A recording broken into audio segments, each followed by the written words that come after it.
Hey everybody, welcome back to One Mic, and today I'm here to talk about episode 7 of Paramount Plus and Showtime's Dexter Resurrection, entitled Course Correction. And if that sounds like the show might be pivoting in some meaningful direction, yeah, we're going to get to that, because between Dexter almost missing a huge fatherhood moment and possibly getting GPS tracked by a guy he just threatened, things are definitely course correcting, but maybe not in the way that Dexter would like. So let's just dive right in. We open with Prader flying Dexter, Al, and Gareth to a literal castle, like he's Dracula or some shit. A castle that he leased just for this event. I didn't even know you could lease castles. Like, that's a thing. But he claims Mia took her own life, but we all know that's a lie. Well, not necessarily. We don't know that Prader's lying. I think the real question is he lying in this moment and he had her killed, or was Charlie acting independently of his wishes, doing her own thing, doing what she thinks is best? After this episode, I'm kind of leaning toward the latter. I view Prader differently after this episode, and Charlie has already been a person who does what she thinks is best for Prader. So she might have been acting alone. And yes, the running gag continues with Dexter. Everybody's still thinking that he's red, being continued to be served vegan food. I was so happy for him when he dropped the charade and decided to have some meat. Pause. But that's a life that no one should have to live. While that's brewing, Harrison tells Elsa that he wants to study criminal justice, which would be wholesome if it wasn't for the fact that that's aiming directly at the heart of Dexter's lifestyle. But back at Prader's big murder mixer, it's time for Al to share, and he shows a video of him killing a jogger. And not only does he fake an injury to lure the woman in, he laughs maniacally while he's killing this woman, like full-on cartoon villain Skeletor type shit.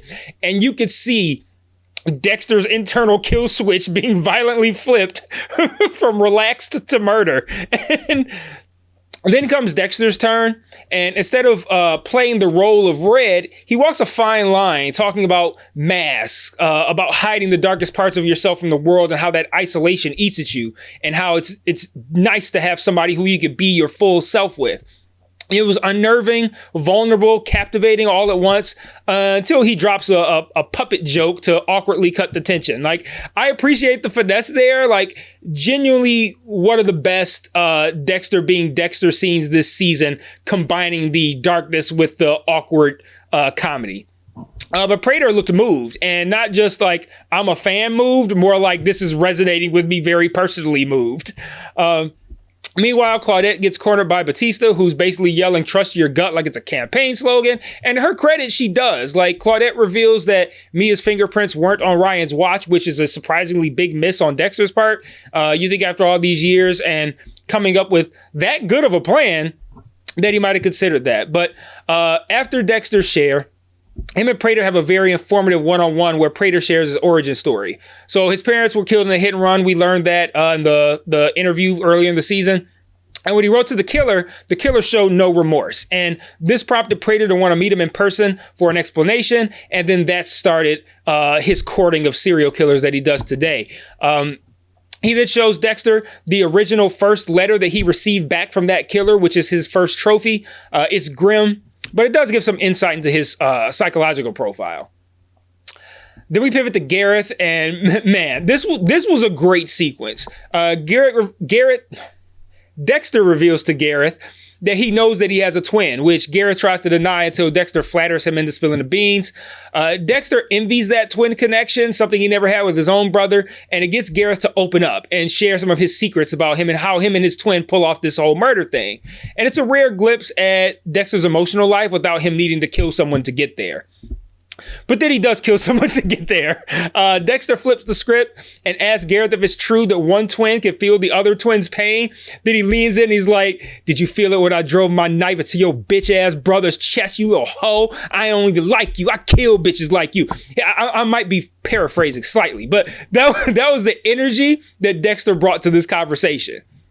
Gareth attacks him, justifiably so. I mean, if somebody's talking shit like that and then that much in your ear talking shit to you, I mean, you gotta do something. Mind you, they're fully within the view of Prader, Al, and Charlie. And this forces, of course, Dexter to retaliate and take Gareth out, which, of course, looks like self-defense in front of everyone else. Dexter also pockets the glass that he used to stab Gareth or whatever this guy's name is. We don't know which one of them is actually Gareth. And then he later puts that blood into one of his slides. The same slide that he has the twins on. So he has a dual blood slide now. And then also Dexter, ever the genius, also pins the murder of Lowell on Gareth as well. And Gareth's ego-driven obsession with himself. Chef's kiss move by Dexter here. Charlie looks suspicious, though, as she has looked at him all season. Anytime Dexter comes up, Dexter might have to kill her. I don't know. She's looking like trouble. Unfortunately, though, all this murder means that Dexter misses the college tour with Harrison, at least initially, which is a major drop the ball moment as a dad, but he shows up at probably the most inopportune time as well. Harrison ends up meeting a girl named Gigi, and they hit it off. I can't wait to find out who Harrison's going to have to kill because of her. But as Harrison goes to sit in on a forensic class, who is the special guest speaker? None other than Claudette herself, who clocks Harrison and then Dexter as he walks in late immediately. She's giving a presentation on her obsession, the New York Ripper, and the class is appalled at the photo she's showing. Some people even walk out.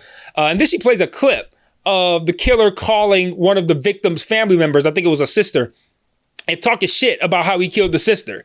And now, unless Prader or Blessing has an AI voice modulator that can remove accents, then the New York Ripper isn't either one of them two. However, I said in my first video covering the first 2 episodes that I'm intrigued by how this season is using technology with the hoodie that Red was using. It's completely and totally on the table that Blessing or Prader could be the New York Ripper and have an AI voice modulator that changes their accents. I think it's likely that that's the case and that the whole purpose of her playing that call was to throw us off that track. But we'll see. I could be wrong. I often am wrong. So I guess we'll see. Fairly soon. Claudette confronts Harrison and Dexter after class and brings up Batista. Dexter brushes it off by painting Batista as a mentally broken man, which he is, and then casually flexes his blood splatter skills by correctly identifying the Ripper's weapon as something long with a hook rather than a crowbar, which, I mean, he didn't have to use his blood splatter skills to do that. He literally saw it. But that moment, I don't know about you guys, I didn't realize how much I missed Dexter's blood splatter analysis until he did it. He hasn't done that in forever. Like, I was like, oh man, I missed hearing this. Like, if they do another season of this, I would love for them to find a way to reincorporate the blood splatter analysis. Because that man was good. That brief moment, it was really nice to see that. We close out with Harrison getting Gigi's number. Again, Gigi's going to make Harrison have to kill somebody. And Dexter brushes off Harrison's concerns about Batista, which he really should not be doing. Why would you? I don't know. You know Batista. Anyway, when he gets home, he finds Batista upstairs with Blessing. He offers Batista back a ride back to wherever he's staying. And in the car, he goes full on dark passenger on Batista, giving him the full threatening treatment, telling him to leave him and Harrison alone. Then he kicks Batista out of the car. But Batista is playing chess and not checkers, which is why I said he should not be underestimated. He leaves his AirPods in the car so that he can track where Dexter's going. And that's where the end of the episode. And I told y'all Dexter was going to have to kill Batista. You didn't listen to me. And now here we are where you got to apologize to your TV screen or your iPad screen or whatever. You got to look at your screen and be like, well, you were right, Mike. Dexter's going to have to kill Batista. I told you. Anyway, so yeah. Episode 7 wasn't just a course correction for Dexter. It was a warning shot. People are closing in. Batista's smarter than Dexter gave him credit for, which, again, almost implausible how Dexter could do that. Claudette's not backing off, and even Charlie's side-eyeing him. So Dexter's still ahead on the scoreboard, but he's missing important plays like bonding with Harrison or keeping his stories tight. But let me know what you thought of this one in the comments. Is Prader the Ripper? Is it Blessing? What are the odds that Batista lives through this season? I was a little bit down on last week's episode, but we're right back to form this week. Right now, this season is a strong 6 out of 7 episodes so far. Really enjoying it. I think officially, like, they'd have to really, really bomb these final, 3 episodes to not make it so that we can officially declare this a successful comeback for Dexter. So, as always, like, comment, subscribe. Shout out to my Patreon supporters as well. I'll see you guys next week for episode 8. And until then, peace.